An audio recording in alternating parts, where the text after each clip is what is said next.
मनापासून स्वागत करते। तुम्हाला आजचा दिवस सुखाचा, आनंदी आणि आरोग्यदायी जावो। तुम्ही जी काही स्वप्न पाहिली असतील ती सगळी स्वप्न तुमची पूर्ण होत, त्याचबरोबर शुभ सकाळ सर्वांना। सकाळ सकाळची वेळ आणि गरमागरम असं उपीट तयार झालेलं आहे। आज ना तुमच्याबरोबर मी पावट्याच्या उसळची रेसिपी शेअर करणार आहे आणि अजून बरंच काही, तर ब्लॉग कंटिन्यू करा। तर चला आता सकाळी सकाळी ना व्लॉगला सुरुवात झाली होती। इथं काहीतरी कॉमेडी किस्सा घडला होता म्हणून मला एवढं हसायला येत होतं ना। तर मुलं काय असतात ना, मोठी झाली की त्यांना जास्त कळायला लागतं ना, असंच ते बोलता बोलता एखादा शब्द बोलून जातात। तर त्याचंच मला खूप हसायला आलं होतं। नाश्ता वगैरे करायचा आता आणि मग देवपूजेला सुरुवात करायची।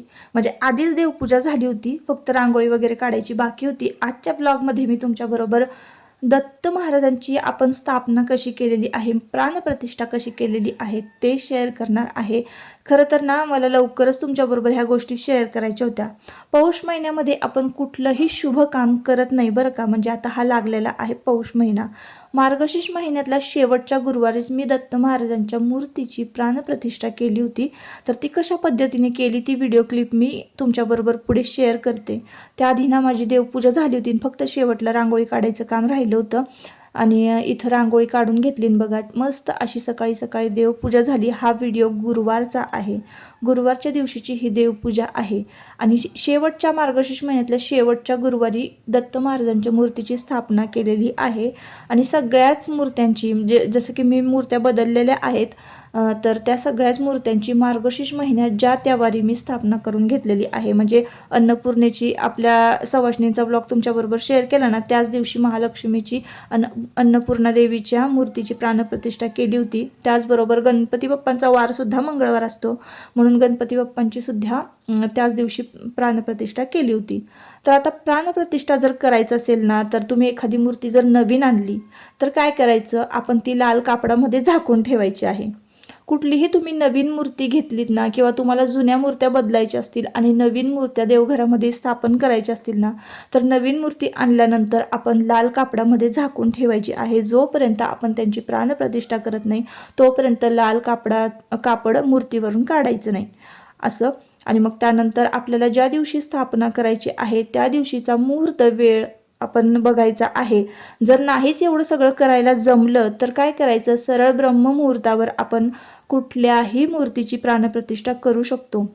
तर मार्गशीर्ष महिन्यातला गुरुवार होता आणि सगळ्यात आधी सकाळी सकाळी मी तुमच्या दादांच्या हस्ते मूर्तीची प्राणप्रतिष्ठा केलेली आहे। दिगंबरा श्रीपाद वल्लभ दिगंबरा, दिगंबरा दिगंबरा श्रीपाद वल्लभ दिगंबरा, दिगंबरा दिगंबरा श्रीपाद वल्लभ दिगंबरा, दिगंबरा दिगंबरा श्रीपाद वल्लभ दिगंबरा, दिगंबरा श्रीपाद वल्लभ दिगंबरा, दिगंबरा दिगंबरा अवधूत चिंतन श्री गुरुदेव दत्त। मूर्तीला अभिषेक घालत असताना काय करायचं आहे, सगळ्यात आधी साध्या पाण्यानं अभिषेक घालायचा आहे। अभिषेक घालताना ना नामस्मरण सदैव आपल्या मुखात असलं पाहिजे, मनात असलं पाहिजे, नामस्मरण केलं पाहिजे। आणि तुम्हाला माहिती आहे पुरुष सूक्त लावायचं आहे, जरी आपल्याला बोलता नाही आलं तरी मोबाईलवर लावा किंवा कुणाला वाचता येत असेल पुरुष सूक्ताचं पुस्तक असेल किंवा मोबाईलवर तुम्ही सर्च करून सुद्धा वाचू शकता।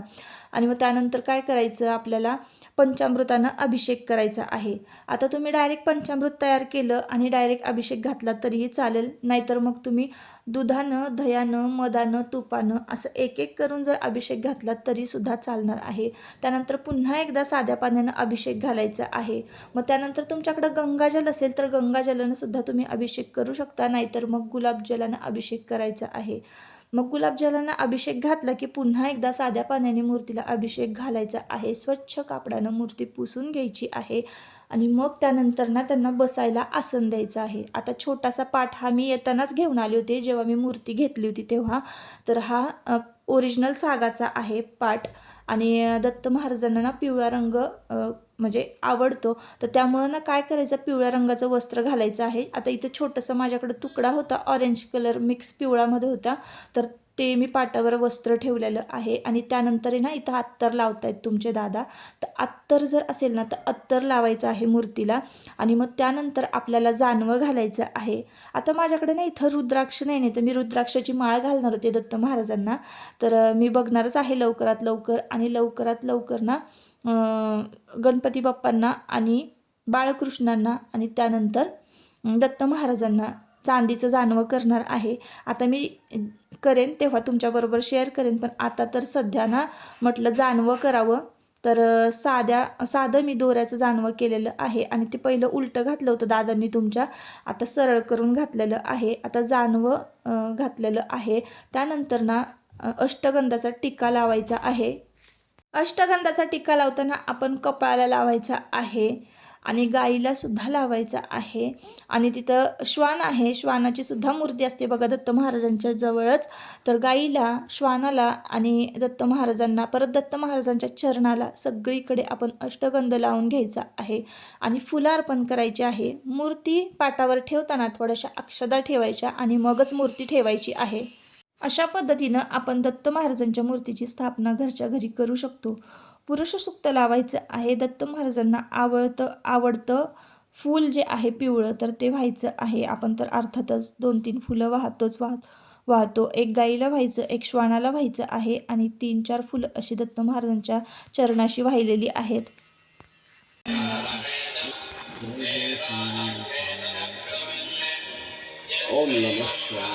असंच बसवायला लागले खाली झाले आता पुरुष सूक्त झालं. आता आपण आरती आपली करून घेऊ. प्रसाद शिरा व्हायचंय आधी. पंचामृताचं झालंय म्हणजे नुसतं उकळवायचंय. पण मी दाखवते, तुम्ही आधी पंचामृताचं दाखवा. नैवेद्य पळी फिरवा.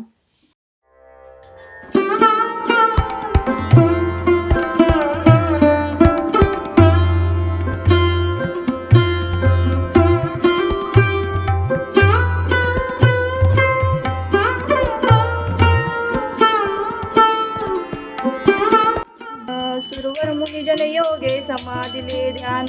जय देव जय श्री गुरुदत्ता. आरती वाळीता हरली बहुचिंता. जय देव जय. सह अभ्यंकरी तू एक दत्त. अभाग्याची केसे कळही नाथ. पराधी परतली तद कैसा हेत. जन्म मरणाचा पुरलासे अंत. जय देव जय श्री गुरुदत्ता. आरती वाळीता हरली भवचिंता. जय देव दत्त येऊनिया उभा टाकला. सद्भावे साष्टांगे प्रणिपात केला. प्रसन्न होऊन या आशीर्वाद दिला. जन्म मरणाचा फेरा चुकविला. जय देव जय श्री गुरुदत्ता. आरती वाळीता हरली भवचिंता. जय देव जय. आता ज्या दिवशी मी घरामध्ये प्राणप्रतिष्ठा केली ना दत्त महाराजांची, त्या दिवशी गोडाचा नैवेद्य केला होता. शिरा नैवेद्य दाखवला, पंचामृताचा नैवेद्य दाखवला. जर काहीच नसेल यापैकी तर तुम्ही काय करायचं आहे, गुळ खोबऱ्याचा नैवेद्य दाखवला तरीही चालतो. तर अशा पद्धतीनं प्राणप्रतिष्ठा दत्त महाराजांच्या मूर्तीची झालेली आहे. जुन्या ज्या मूर्त्या आहेत त्या काय करणार आहे मी, त्याचं पुढे नेक्स्ट ब्लॉगमध्ये मी सांगेन. तशी मला कमेंटसुद्धा आली होती. तर त्याचं विसर्जन कसं करायचं, काय करायचं अगदी योग्य पद्धतीनं मी तुम्हाला तुमच्याबरोबर नेक्स्ट ब्लॉगमध्ये शेअर करेन. आता हे झाल्यानंतर की नाही, आता दुपारचं जेवण काय करावं असं माझं म्हणजे चाललं होतं की पावट्याची उसळ करेन असं मी सांगितलं होतं तुम्हाला. पण पावट्याची उसळ कॅन्सल झाली मधनंच. आणि आमचं कसं असतं ना, जसं ऑर्डर मिळेल ना त्याच पद्धतीनं आपल्याला करावं लागतं. म्हणजे आमच्याकडं तरी तसंच आहे, मला जे सांगाल ना तेच बनवावं लागतं. तर मग इथं ना आम्हाला आलू पराठ्याची ऑर्डर आली होती. म्हणजे घरातूनच तुमच्या दादांची ऑर्डर होती की मला आलू पराठा खायचा आहे म्हणून. मग इथं मी लगेचच आलू पराठा करायला घेतला. एकदम साध्या सोप्या पद्धतीनं. तसंच मिरची, लसूण आणि आलं थोडंसं मिक्सरमध्ये बारीक वाटून घ्यायचं, मीठ घालून, जिरं घालून. आणि मग तेलामध्ये ना हा बटाटा स्मॅश केलेला परतून घ्यायचा. जे वाटण आहे ते फोडणीला घालायचं आणि थोडंसं मीठ वगैरे घालून अशाच पद्धतीनं साध्या पद्धतीनं मी आलू पराठा करत असते. आता भाजी छान मिक्स झालेली आहे. एकदम खमंगच वास येत होता. कधी कधी ना काही पदार्थ म्हणजे आपण एवढं मन लावून नाही करत ना तरीसुद्धा टेस्टी होतात बरं का. आणि त्यांना इतका आवडला ना आलू पराठा. आणि छान अशी मऊसूत करून घेतलेली आहे ही भाजी बटाट्याची. आता हे स्टफिंग आहे ना आपण चपातीच्या पिठामध्ये भरायचं. आणि तुम्हाला आवडेल त्या शेपमध्ये तुम्ही ना पराठा लाटून घ्यायचा आहे. मी तर इथं गोल पराठा लाटला होता आणि छान भाजायचा.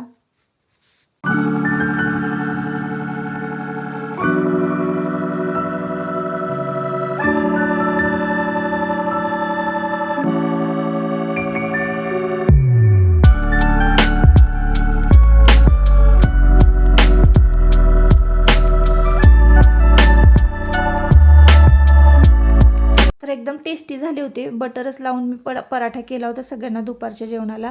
तर सकाळी उपीट होता नाश्त्याला, दुपारच्या जेवणाला ना आलू पराठा होता आणि संध्याकाळी आम्ही पनीर भाजी, बासुंदी, चपाती आणि जिरा राईस असं करायचं ठरवलं होतं. आता ना तुमच्याबरोबर मी पनीरची रेसिपी बऱ्याचदा शेअर केली आहे. तर चला म्हटलं जिरा राईसची रेसिपी तुमच्याबरोबर शेअर करूयात. तर इथं कढईमध्ये ना मी तूप घेतलेलं आहे आणि ना खडे मसाले घेतलेले आहेत. आता खडा मसाला काय काय घेतलेला आहे तर 2 चक्री फूल घेतलेले आहेत, दालचिनीचे 2 तुकडे घेतलेले आहेत, तमालपत्र घेतलेलं आहे, 4-5 काळं मिरं आणि 4-5 लवंग हे खडे मसाले घेतलेले आहेत आणि थोडंसं जिरं. आणि काय करायचं आहे, तूप गरम झालं की खडे मसाले छान फ्राय करून घ्यायचे, त्याच्यानंतर जिरं घालायचं, तांदूळ स्वच्छ धुवून घ्यायचे आणि मग आपल्याला ना खडा मसाला छान तुपामध्ये परतला की त्यामध्ये तांदूळ घालून छान परतून घ्यायचा आहे. तांदूळ तुपामध्ये परतला ना की एकदम मस्त असा सुटसुटीत भात होतो. आणि मग थोडंसं पाणी गरम करायचं आणि मग आपल्याला ते तांदळामध्ये ओतायचं आहे. असं केल्यानं पण ना भात किती जरी तुमचा चिकट होणारा असेल तांदूळ तर भात सुट्टा होतो त्यानं. आणि मीठ घालून छान ढवळून घ्यायचा आणि भात शिजवून घ्यायचा आहे. इतक्या साध्या सोप्या पद्धतीनं मी जिरा राईस करत असते. तुम्ही कुठल्या पद्धतीनं करता मला नक्की कमेंट करून सांगा. आणि अजून काय काय तुम्ही जिरा राईस करताना घालता हे सुद्धा सांगा. त्यानंतर ना मी इथं पीठ मळून लगेचच पीठ मळून घेतलं आणि चपाती करायला घेतलेली आहे. तर आहे ना यावर्षी काय झालेलं आहे, आमचे गहू इतके छान मुरलेले आहेत ना, जसं की आपण वर्षभरासाठी गहू भरून ठेवतो तर ते गहू इतके छान आहे ना, पीठ लगेचच मळलं आणि चपाती केली ना तरी अगदी काटापासून टम्म अशी चपाती फुगते. आता हां, मळताना पण मी त्या पद्धतीनं मळते पीठ आणि चपाती लाटताना पण एक वेगळी पद्धत वापरते. तर नेक्स्ट ब्लॉगमध्ये मी तुमच्याबरोबर शेअर करू का? नक्की कमेंट करून सांगा, जेणेकरून तुमच्यासुद्धा 24 नाही 48 तास चपाती मऊ राहते अशा पद्धतीनं जर लाटली तर नक्कीच मी 1-2 ट्रिक तुमच्याबरोबर शेअर करेन. त्यानंतर ना पटापट चपात्या लाटून घेतल्या. आता काहींचा प्रश्न असेल की पोळपाट तुम्ही घेत नाही चपात्या लाटताना, तर पोळपाट आहे माझ्याकडे, पण माझ्या चपात्या ना जरा मोठ्या मोठ्याच असतात आणि छोट्या छोट्या चपात्या लाटत बसलं की परत गॅस पण वाया जातो आणि वेळ पण. म्हणूनच मग मी मोठ्या मोठ्या चपात्या इथं लाटून घेतल्या. आणि लवकरच ना मी आता ते मॅट घेणार आहे चपाती लाटायचं. तर ऑनलाईन मिळतं. आता खूप दिवस झालं ऑर्डर करू करू विचार करते आणि निवांत बसून सिलेक्ट करायला ते वेळच नाही आहे मला. तर म्हटलं चला आता ना मॅट घेऊया, म्हणजे मग आपल्याला कट्ट्यावर चपाती लाटायला लागणार नाही. तर असो, आता ना माझ्या चपात्या झालेल्या आहेत आणि एक ना एक चपाती अशी छान टमटमीत फुगलेली आहे. आता स्वयंपाक झाला ना की हातासारखा संपूर्ण कट्टा आहे ना मी क्लीन करून घेते. जे काही आहे आजूबाजूचा पसारा, तेलाची भांडी, जी छोटी मोठी भांडी असतील खरकटी, ती सगळी लगेच एकत्र गोळा करून घ्यायची आणि घासून टाकायची. कट्टा क्लीन केला ना की मग आपल्याला जेवणानंतरची भांडी घासायला कंटाळा येत नाही. नाहीतर मग स्वयंपाकाची भांडी आणि जेवणानंतरची भांडी खूपच गोंधळ होतो. म्हणून ना आधी किचन कट्टा क्लीन केला ना की मग काय वाटत नाही आणि मग लगेचच त्यानंतर जेवायला घेतलं. आजची थाळी मी तुमच्याबरोबर शेअर करते. तर बघा, आज होतं थाळीमध्ये पनीर. तर आयुषला मी इथे विचारत होते तुला आवडलं का? त्याला इतकं आवडतं ना, पनीरची भाजी खूप आवडते. आणि तसंच तुमच्या दादांना पण. तर दर गुरुवारी ना आमच्याकडे अशी थाळी असते आणि दर गुरुवारी गोड हे नैवेद्यासाठी असतं. त्यानंतर ना थोडीशी दुपारची भाजी जी होती ना बटाट्याची, मी पराठ्यासाठी केली होती, तर ती पण होती. त्यानंतर पनीर, बासुंदी, चपाती आणि भात, जिरा राईस असं होतं आजची थाळी. त्यानंतर मी थोडं थोडं पाणी घालून इथं भात शिजवून घेतला आणि आता तुम्हाला दाखवते मी भात किती सुट्टा झालेला आहे, कसा झालेला आहे. तर गरम मसाल्याने की नाही एकदम मस्त असा फ्लेवर येतो भाताला आणि तूप घातल्याने तर अजूनच छान लागतो भात. म्हणूनच कधीतरी ना जिरा राईस खायला एकदम भारी वाटतो. कसा शिजलाय हे पण मी तुम्हाला दाखवते. सुट्टा तर मी तुम्हाला हाताने दाखवला किती सुट्टा झालेला आहे आणि इतका असा मऊसूत शिजलेला आहे, म्हणजे ना एकदमच मऊ. जसं की ज्याला बघा एकदम मऊ पण हवा असतो आणि सुटसुटीत पण हवा असतो, तर त्याच्यासाठी ना हा भात किंवा ही रेसिपी भाताची ना एकदम बेस्ट आहे. चला तर मग आता या व्हिडिओचा इथंच शेवट करते. परत आपण पुन्हा भेटूया नवीन एका ब्लॉगमध्ये. तोपर्यंत स्वतःची काळजी घ्या आणि मजेत राहा. चला बाय बाय.